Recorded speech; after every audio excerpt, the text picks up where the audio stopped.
صحابہ اندر سے چینج ہو چکے تھے, سمجھ رہے ہو؟ تبھی تو آپ دیکھو نا, صحابی رسول کو قتل کے لیے لایا گیا تو کھڑا کیا گیا ان کو مشرکین مکہ نے کہ اب ان کو قتل کریں گے, گردن اڑائیں گے. تو انہوں نے, ان کا ارادہ ہوا کہ میں اپنے جسم کی صفائی کر لوں شہادت سے پہلے, جو غیر ضروری بال ہوتے ہیں وہ صاف کر لوں. تو انہوں نے اس طرح منگوایا بلیڈ, کہا کہ مجھے تھوڑی سی مہلت دو قتل کرنے سے پہلے, کیونکہ اسلام صفائی پسند ہے نا. تو انہوں نے کہا میں اللہ کے پاس بھی صاف ستھرا ہو کے جانا چاہتا ہوں, ان کا نیت یہ تھی. تو اپنے جو بال غیر ضروری ہوتے ہیں وہ انہوں نے صاف کیے. اسی دوران مشرکین میں سے کسی کا بچہ آ گیا ان کے پاس, بچہ ایسے کھیلتا ہوا آ گیا, انہوں نے پکڑ لیا اس کو. اب وہ چاہتے اس کو مار سکتے تھے لیکن انہوں نے نہیں مارا, چھوڑ دیا اس بچے کو. اب جب قتل کا فیصلہ ہوا ہے نا کہ ان کی گردن اڑائی جائے گی, تو انہوں نے شعر پڑھا, فلست ابالی حین اقتل مسلم حین اقتل مسلما علی ای شق کان للہ مصرعی وذلک فی ذات الالہ وان یشاء یبارک علی اوصال شلو ممزعی. کیا خاندانی شعر ہے. کہہ رہے ہیں جب میں ایمان کی حالت میں دنیا سے جا رہا ہوں, اللہ کے لیے مر رہا ہوں, تو مجھے اس کی کوئی پرواہ نہیں ہے کہ گردن اڑنے کے بعد میرا دھڑ ادھر گرتا ہے یا ادھر گرتا ہے, کوئی پرواہ نہیں ہے. کیونکہ دنیا مسافر خانہ ہے نا, اصل تو آخرت ہے. تو اینڈ بہت اچھا ہو رہا ہے میرا, اعمال کا مدار اصل میں خاتمے پر ہے نا, تو اینڈ میرا کیا ہو رہا ہے, بہت اچھا. حالانکہ دنیا کے لحاظ سے دیکھا جائے تو اب سب سے بڑی ناکامی ہے کسی سے زندگی چھین لینا, اس سے بڑی کوئی ناکامی ہو سکتی ہے؟ ارے زندگی کے لیے تو سب کچھ ہو رہا ہے, اور یہاں جوانی میں ان کی زندگی چھینی جا رہی ہے لیکن خوش ہو رہے ہیں. کہہ رہے ہیں یہ سب اللہ کے لیے ہو رہا ہے, اور خدا کے پاس جانے والے ہیں, وہ بدلہ دے گا. دنیا مسافر خانہ ہے, یہاں سے تو ویسے ہی تو جو اللہ نے آزمائش کے لیے بھیجا ہے اس میں بھرپور طریقے سے پورا اتر رہا ہوں میں الحمد, کیونکہ میرا اینڈ کیا ہو رہا ہے, انجام بہت اچھا ہو رہا ہے. کہ اللہ مجھ سے پوچھے گا تو نے کیا کیا, میں کہوں گا اللہ میں تیرے پاس آیا اس راستے سے ہوں, تیرے دین پر ڈٹا رہا. آج بھی وہ اعلان کر دیتے کہ میں واپس کافر ہو جاتا ہوں, میں تمہارا دین, وہ چھوڑ دیتے. وہ جو ہے نا مشرکین مکہ چھوڑ دیتے کہ بھائی یہ تو مسلمان سے دوبارہ کافر ہو گئے, کوئی بات نہیں. لیکن وہ کیا کہہ رہے ہیں, لست ابالی حین اقتل مسلما, میری موت اسلام پر ہو رہی ہے, ایمان پر ہو رہی ہے. تو خوش ہو کے اس کو کہہ رہے ہیں کہ بھائی اب تو مجھے پرواہ نہیں ہے. علی ای شق کان للہ مصرعی, کہ اللہ کے لیے جو میرا دھڑ زمین پہ گرے گا, ادھر گرے یا ادھر گرے. جب قتل ہوتا ہے نا کبھی دائیں طرف گرتا ہے کبھی بائیں طرف گرتا ہے. وذالک فی ذات الالہ وان یشاء, اور یہ سب اپنے معبود کی رضا میں ہو رہا ہے, اور میرا رب چاہے تو میری لاش کے ٹکڑوں میں ہی برکت ڈال دے گا. وہ کتنے قتلے بنانے بنا دو, انہی قتلوں میں اللہ برکت ڈالے گا. اور اس برکت کہتے ہیں خیر کو. جتنے قتلے میری لاش کے بنیں گے نا اتنی برکت ہوگی. قیامت میں کہوں گا اللہ تیری راہ میں یہ سب کچھ کیا. اور ہم زندگی کے اتنے حریص ہیں, یہ جو پیسہ اپنے لیے اپنی اولاد کے لیے, کیا ہے 90 سال 100 سال تک ہم مرے نہیں, تیار ہی نہیں ہے مرنے کے لیے. تیار ہوتے تو 60 سال میں بنگلے خرید رہے ہوتے. ہمارے ایک جاننے والے, اللہ تعالیٰ, آپ تو جانتے نہیں ہیں تو اس لیے غیبت نہیں ہے, وہ بھی نہیں میرا بیان سنتے, اور اگر سن بھی لیں گے ان کو نہیں سمجھ میں آئے گا. بہت پرانا قصہ ہے, 20 سال, ماشاء اللہ 75 سال ان کی عمر تھی. تو اپنا پرانا گھر توڑ کے نیا بنا رہے تھے. ہم لوگ کہہ رہے تھے یار 75 سال میں آپ اس گھر کو توڑ کے نیا بنا رہے ہو, کیا کر رہے ہو بھائی؟ پہلے تو اپنے آپ کو توڑ کے نیا کرو نا. گھر کے نئے ہونے سے آپ تھوڑی نئے ہو جاؤ گے. 75 سال اور پھر کھانستے بھی رہتے تھے, تو 2-4 سال کی لگ رہا تھا کہ اللہ تعالیٰ ان کو زندگی دے. پتہ نہیں انتقال ہو گیا زندہ ہیں, اگر انتقال ہو گیا تو اللہ مغفرت کرے, نہیں ہوا تو اللہ اور زندگی دے ان کو. ویسے 20 سال ہو گئے, اب تو لگ رہا ہے کہ انا للہ ہو چکا ہوگا. اچھا خیر, تو گھر توڑ کے دوبارہ بنا رہے ہیں. او بھائی کیا کر رہے ہو, کیوں بنا رہے ہو اب اس عمر میں گھر توڑ کے دوبارہ؟ جو ہے بس اسی کو تھوڑا بہت ریپیئر کروا دو, اپنا ایک کمرہ اچھا سا بنا دو کہ بھائی میں بوڑھا ہو گیا, مجھے یہ کمرہ دے دو, اس میں اے سی لگا دو, مجھے تمیز سے دنیا سے جانے دو. لیکن توڑ کے بنائے جا رہے ہیں. جوان بھی یہ کام کر رہا ہے, او لمبی لمبی پلاننگ.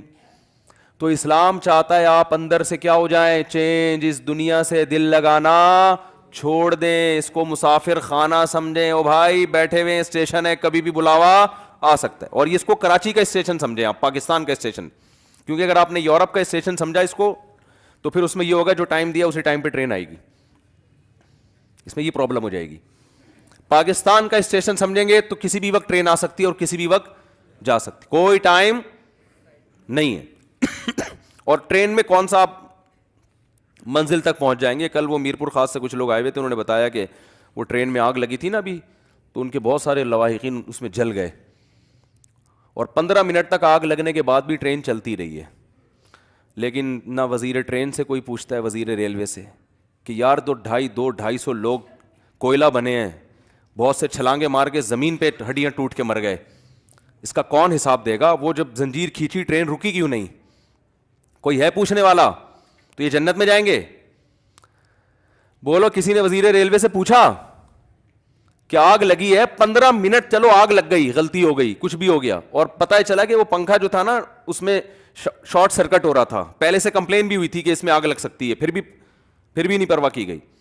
اس کے بعد آگ لگی ہے, 15 منٹ تک اسپیڈ کے ساتھ ٹرین چلتی رہی ہے, جس نے 2 بوگیوں کو مسلسل جھلسا دیا ہے. ہاں, سلنڈر کا الزام لگا دیا تبلیغ والوں کے اوپر. تو کوئی بھی لگا دے کسی کے اوپر بھی الزام. اگر بالفرض سلنڈر بھی پھٹا تھا تو زنجیر کھینچنے سے ٹرین تو رکنی چاہیے نا, وہ بھی نہیں. تو یہ بہت سے دنیا میں کیس نہیں ہوتا, دنیا میں نہیں ہوتا. اس لیے تو ہم آخرت پر ایمان رکھتے ہیں. اگر آخرت بھی نہیں ہے پھر تو یہ اللہ کا معاذ اللہ غلط ہے, معاذ اللہ نقل کفر. پھر تو اللہ کے یہاں بڑی دھاندلی ہے بھائی, کہ دنیا میں بھی حساب نہیں لے رہا اور آخرت میں بھی. تو اللہ تبھی تو کہتے ہیں ہم نجعل المسلمین کالمجرمین, ماننے والوں اور نہ ماننے والے اور مجرم اور گناہ سے بچنے والوں کو ایک جیسا ٹھکانہ دے دیں. ایسا تھوڑی ہو سکتا ہے. لہذا مر کے ختم نہیں ہوگے, دوبارہ زندگی ہے. تو بھائی اللہ کیا چاہتا ہے؟ اندر سے تبدیل. جیسے آپ کے ابا آپ کو پراپر ڈاکٹر بنانا چاہتے ہیں, تو اللہ بھی آپ کو پراپر مسلمان بنانا چاہتا ہے. پراپر مسلمان کی ڈیفینیشن یہ ہے, وہ دنیا سے دل نہیں لگاتا, وہ ہر وقت اس کے دماغ میں بھائی اسٹیشن ہے, کبھی بھی یہاں سے ٹر بنیں گے. ہمارے حضرت فرمایا کرتے تھے کہ پہلے کتابوں میں ایک پنجابی میں کتاب ہوتی تھی, بچوں کو پڑھائی جاتی تھی. اس میں سوال تھا, توڑا ایمان کھلوتا ہے کہ بیٹھا؟ بیٹھا کو بیٹھا ہی کہتے ہیں نا پنجابی میں, ہے بیدا پیدا, فی الحال بیٹھا ہی بولنے دو, بھی پروناؤنسیشن میں بڑا مسئلہ ہو جائے گا. توڑا ایمان کھلوتا ہے کہ بیٹھا ہے؟ بچوں سے پوچھا جاتا تھا, بچے جواب دیتے ہیں بیٹھا ہے. بیٹھا اس لیے کہ کہیں ٹر نہ منجے, اگر کھڑا ایمان ہوگا تو کسی بھی وقت جا سکتا ہے. صحیح ہے نا؟ تو مسئلہ یہ ہے کہ ہم نے اپنے دل میں دنیا کے مسافر خانہ ہونے پر ایمان نہیں لانا, اس کو کھوپڑی میں بٹھانا ہے. ایسا بٹھانا ہے کہ ٹر نہ منجے. ایسا نہ ہو کسی کی دولت دیکھ کر یہ تصور ٹر گیا. ہم اب کیا کرتے ہیں, بیان سنتے ہیں, ایک دماغ میں آتا ہے بھائی W11 کی طرح ہے, کبھی بھی اتر سکتے ہیں. اور W11 میں بعض دفعہ عزت کے ساتھ اترتا ہے, بعض دفعہ ایسے ہی اتار دیا جاتا ہے آدمی. وہ پھر کسی اور وقت W11 کے الگ سے فضائل بیان کروں گا انشاءاللہ.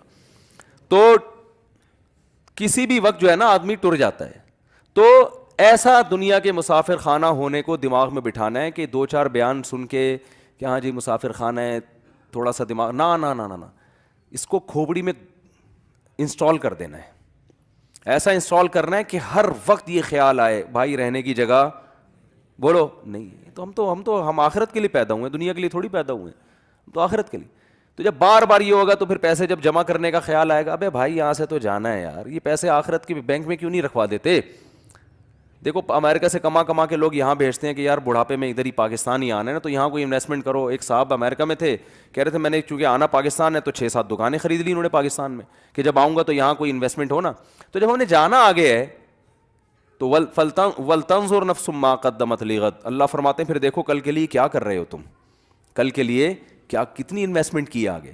جہاں 50-60 سال رہنا ہے اس کے لیے تو کروڑوں کی انویسٹمنٹ ہے, جہاں کروڑوں سال اربوں سال رہنا ہے اس کے لیے وائپر والے کو 15 روپے دے دیے. ونس اپون اے ٹائم ایک دفعہ کسی فقیر کو 5 روپے کا سکہ تھما دیا. ونس اپون اے ٹائم ایک دفعہ مسجد کا پنکھا لگوا دیا, چلو یہ بھی اچھا ہے. اور اس پہ موٹا موٹا لکھوا دیا میرے دادا کی مغفرت کے لیے ستار بھائی کی طرف سے. ایک مسجد میں گیا, ہر پنکھے پہ لکھا ہوا ہے یہ پنکھا فلاں کی طرف سے, فلاں کے لیے, یہ فلاں کی طرف سے. میں نے کہا یار یہ فرشتوں کو کیا ٹینشن ہوگی, ان کو باقاعدہ کہ بھئی یہ والا پنکھے کی جو ہوا آ رہی ہے اس کا ثواب اٹھا کے فلاں ڈپارٹمنٹ میں پہنچانا ہے. ان کو سمجھا رہے ہو, کیا کر رہے ہو یار, اتنی ڈیٹیل میں جانے کی کیا ضرورت ہے. تو یہ چل رہا ہے مارکیٹ میں. تو اللہ ہمیں کیا بنانا چاہتا ہے, اندر سے دنیا سے دل لگانا چھوڑ دو. متاع الغرور, دھوکے کا گھر ہے بھائی, ایسا نہیں ہے جیسی نظر آ رہی ہے. اور کمال ہے صبح شام دیکھتے بھی ہیں لوگوں کو مرتے ہوئے, مگر ہم کہتے ہیں وہ تو اس کے ساتھ ہوا ہے, میرے ساتھ تھوڑی ہو سکتا ہے. تو بس یہ غلط فہمی ہے, اور یہ غلط فہمی بہت جلد دور ہو جائے گی جب خود لیٹیں گے, آنکھ بند ہوگی تو پھر ایک دم حدیث میں آتا ہے کہ انسان کی جو ہوس ہے نا اس کو قبر کی مٹی لگام دے دے گی. پھر وہ کہے گا یار یہ کیا بحریہ ٹاؤن, یہ کیا. وہ ریاض ملک نے بھی جانا ہے, ٹھیک ہے نا. تو اللہ کا شکر ہے جب لوگ مجھے بتا رہے تھے اس کے بعد اتنا پیسہ, وہ اتنا پیسہ, الحمدللہ. میں تو بہت نالائق سا انسان ہوں, لیکن اتنی بات ہے کہ میں اس سے متاثر کبھی نہیں ہوتا. لوگ کہتے ہیں فلاں کے پاس یہ گاڑی, یہ. ابے بھائی دن کتنے رہ گئے ہیں یار, دن کتنے رہ گئے ہیں. ہم نے تو بڑے بڑے ارب پتی تاجر دیکھے ہیں آپ کی سوچ سے بھی اوپر, کھڑے کھڑے دھڑام سے گرتے ہیں اور انا للہ ہو جاتا ہے. حالانکہ وہ تو ہارٹ پیشنٹ بھی نہیں تھے, ان کا تو بی بھی 24 گھنٹے نارمل رہتا تھا. ایک ڈاکٹر نے مجھے بتایا کہ میرے پاس انگریز پیشنٹ آتے ہیں 27 سال کے, جو لوگوں کو فٹنس اور جو فزیکل فٹنس کی ٹریننگ دیتے ہیں. ان کے خوراک پہ بڑے مطالعہ ہوتا ہے, انہوں نے یونیورسٹی میں پڑھا ہوتا ہے. کمال ہے 27 سال میں ایسی بیماری لگتی ہے کہ لا علاج ہوتی ہے. کسی کو کینسر ہو گیا, تو یہ تو اللہ کی طرف سے ہے نا. اللہ بتاتے ہیں بھائی میں نے کوئی گارنٹی نہیں لی, آپ اگر بہت نیک ہیں یا آپ بہت صحت مند ہیں تو ٹھیک ہے, بہت اچھی بات ہے. عام طور پر صحت مند آدمی جلدی رہ لیتا ہے, لیکن میری طرف سے کوئی گارنٹی ہے نہیں. اسی صحت کو آپ کے لیے وبال جان بنا دوں گا میں. جس کو تیراکی آتی ہے ڈوبتا وہی ہے نا, جس کو نہیں آتی ہو تو ذرا سائڈ پہ کھڑا رہتا ہے. تو اللہ بتا دیتے ہیں کہ جب میں نے ڈبو کے مارنا ہوگا نا, تو تجھے تیراکی آتی ہے اس وجہ سے تجھے ہی ڈبو کے ماروں گا میں, تجھے اندر تک لے کے جاؤں گا, ٹھیک ہے نا. اور وہاں تیرا سر کہیں پتھر پہ لگ جائے گا یا کوئی بڑی لہریں آ جائیں گی, کچھ بھی ہو جائے گا. تو تیراک ہی زیادہ تر ڈوبتے ہیں میرے بھائی. تو اسی طرح صحت مند لوگ بھی مرتے ہیں. تو اس لیے دنیا سے دل نہ لگاؤ, بار بار سوچا کرو. اللہ تعالیٰ سمجھنے کی, عمل کی توفیق عطا فرمائے.